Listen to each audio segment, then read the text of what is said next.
మా పిల్లలు నా బర్త్‌డే పార్టీ కోసం అనేసి వాళ్ళైతే గిఫ్ట్ తయారు చేశారు. ఇంకా బర్త్‌డే రోజు వీలు కాక తర్వాత రోజునైతే ఇస్తున్నారు చూడండి. వాళ్ళే వాళ్ళ చేతులతో స్వయంగా తయారు చేశారు.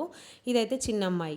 ఇక్కడ బ్లూలో కనిపిస్తుందయితే పెద్దమ్మాయి తయారు చేసింది. చూసారు కదా! చిన్న బాక్స్ పైన అంటే కోడి ఈక పెట్టేసి చిన్నమ్మాయి తయారు చేసింది. అందులో చాక్లెట్ ఉంది. తర్వాత పెద్దమ్మాయి తయారు చేసిందయితే ఇంకా ఇసుకలో దొరికే శంకులుంటాయి కదా! వాటితో అలాగే డెకరేషన్ కవర్స్ ఉంటాయి కదా! వాటిని ఈ విధంగా పెట్టేసి డెకరేట్ చేసింది. ఇప్పుడైతే ఓపెన్ చేస్తున్నాను. ఈ విధంగా అన్ని కలర్‌లో ఉన్న పేపర్స్ పెట్టేసింది. తర్వాత అందులో డ్రాయింగ్ పేపర్స్ కూడా ఉన్నాయి. 3 నుండి 4 దాకా వేసింది. ఇక్కడ చూడండి ఒకటి పిల్లిది.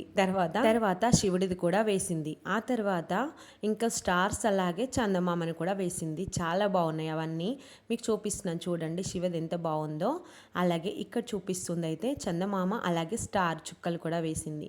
తర్వాత ఇదైతే మనకి టేబుల్ అంటే మనకి గోడ పైన కూర్చున్నట్టుగా ఉంటుంది. అదైతే దగ్గర నుండి చూపిస్తే ఇవన్నీ వేసింది. మీకు నచ్చితే తప్పకుండా లైక్ చేసి సబ్స్క్రైబ్ చేయండి. చాక్లెట్ కూడా తినేస్తున్నాను. మీకు నచ్చితే లైక్ చేయండి.